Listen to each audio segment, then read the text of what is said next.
बढ़ते आगे, शंकराचार्य स्वामी स्वरूपानंद के ब्रह्मलीन होने के बाद नए शंकराचार्य के अभिषेक की तैयारियां की जा रही है। शंकराचार्य के नामों का ऐलान भी हो चुका है और अब 23 सितंबर को पट्टाभिषेक की घोषणा की जाएगी। ये रिपोर्ट देखिए।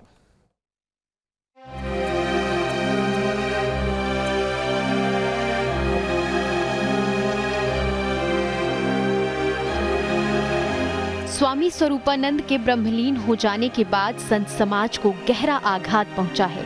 हालांकि शंकराचार्य ने पहले ही 2 पीठों के लिए उत्तराधिकारी की घोषणा कर दी थी। ब्रह्मलीन शंकराचार्य स्वामी स्वरूपानंद सरस्वती के बाद द्वारका शारदा और ज्योतिष पीठ के लिए नए शंकराचार्यों के पट्टाभिषेक की तैयारी की जा रही है। ब्रह्मलीन शंकराचार्य स्वरूपानंद के शिष्य स्वामी सदानंद सरस्वती को द्वारका पीठ और स्वामी अविमुक्तेश्वरानंद को ज्योतिष पीठ का शंकराचार्य बनाया जाएगा। ब्रह्मचारी सुबुधानंद सरस्वती ने पट्टाभिषेक को लेकर जानकारी दी। उन्होंने कहा कि शंकराचार्य के देवलोक गमन पर 21 सितंबर को यति पार्वण, 22 सितंबर को नारायण बलि और आराधना संपन्न होगी। 23 सितंबर को भंडारे का आयोजन किया जाएगा। श्रद्धांजलि सभा दोनों पीठों में आयोजित की जाएगी। पट्टाभिषेक के दिन स्वामी सदानंद का द्वारका में और स्वामी अविमुक्तेश्वरानंद का ज्योतिर्मठ में अभिषेक होगा। शंकराचार्य स्वामी स्वरूपानंद सरस्वती के निधन के बाद उनको समाधि देने से पहले ही उत्तराधिकारियों का चयन कर लिया गया था, जिनके पट्टाभिषेक की तारीख 23 सितंबर को तय की जाएगी। हम आपको शंकराचार्य के पट्टाभिषेक से जुड़े कुछ तथ्य से रूबरू कराएंगे। पट्टाभिषेक की तिथि तय की जाती है। तय तिथि पर चारों मठों के प्रतिनिधि मौजूद होते हैं।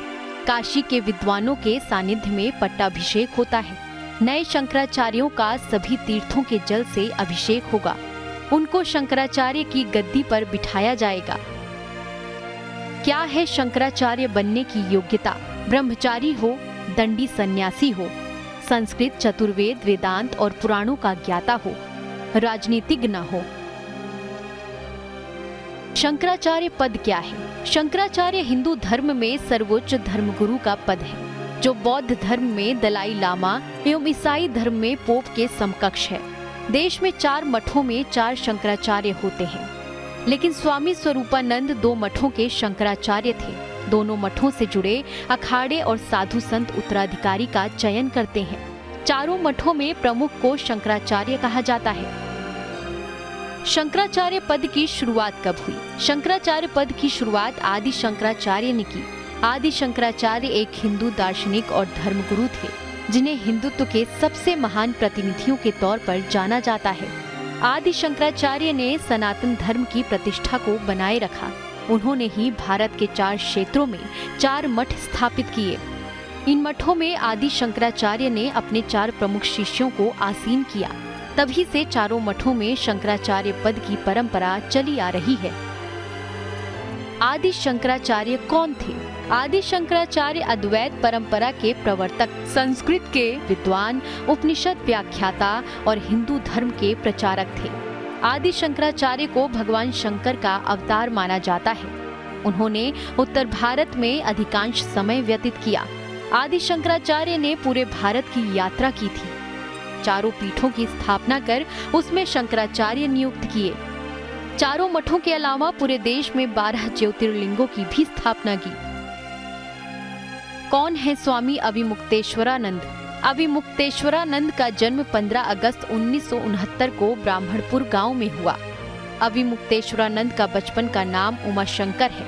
प्राथमिक शिक्षा के बाद गुजरात जाने का मौका मिला, जहां पर ब्रह्मचारी राम चैतन्य के सानिध्य में संस्कृत की शिक्षा प्राप्त की। अविमुक्तेश्वरानंद ने याज्ञिकी विषय से प्रथमा और मध्यमा की परीक्षाएं उत्तीर्ण की। तभी पूज्य शारदा पीठाधीश्वर जगतगुरु शंकराचार्य का आशीर्वाद प्राप्त किया। राम चैतन्य के साथ अविमुक्तेश्वरानंद वाराणसी आ गए, जहां पर किशोर अवस्था से ही काशी के केदार खंड में रहकर संस्कृत विद्या अध्ययन किया। इसके बाद वाराणसी के संपूर्णानंद संस्कृत विश्वविद्यालय से शास्त्री और आचार्य की शिक्षा ग्रहण की। स्वामी करपात्री जी के ब्रह्मलीन होने तक उनकी सेवा में रहे, जिसके बाद पूरी पीठाधीश्वर स्वामी निरंजन देवतीर्थ और स्वामी स्वरूपानंद सरस्वती जी का सानिध्य मिला। काशी में 15 अप्रैल 2003 को दंड संन्यास की दीक्षा देकर स्वामी अविमुक्तेश्वरानंद सरस्वती का नाम पड़ा। इसके बाद अविमुक्तेश्वरानंद ने गंगा निर्मलीकरण को अपने जीवन का लक्ष्य बनाया। कौन है स्वामी सदानंद सरस्वती? स्वामी सदानंद सरस्वती का जन्म मध्य प्रदेश के नरसिंहपुर में हुआ। 18 साल की उम्र में ही शंकराचार्य के साथ हो गए थे। ब्रह्मचार्य की दीक्षा ग्रहण करने के बाद ब्रह्मचारी सदानंद बन गए। अभी गुजरात के द्वारका शारदा पीठ में शंकराचार्य के प्रतिनिधि का कार्य देख रहे हैं। धर्म के मार्ग पर, सन्मार्ग पर हम कैसे चलें, इसका प्रबोधन, इसका उद्बोधन आचार्यों के द्वारा होता है। तो जो तैयारी गुरुजी ने हम लोगों को कराई है, उसका आश्रय लेकर के, उनका आशीर्वाद लेकर के, भगवती राजराजेश्वरी त्रिपुर सुंदरी विद्यमान हैं, उनके ही आंगन में वो विद्यमान हैं, वो शक्ति देंगे। ब्रह्मलीन शंकराचार्य स्वामी स्वरूपानंद सरस्वती अकेले 2 मठों के शंकराचार्य थे, लेकिन उनके बाद उनके 2 शिष्यों को शंकराचार्य बनाए जाने की तैयारियां की जा रही हैं, जिसको भव्य बनाने के लिए संत समाज दिन रात एक किए हुए है। Team news state.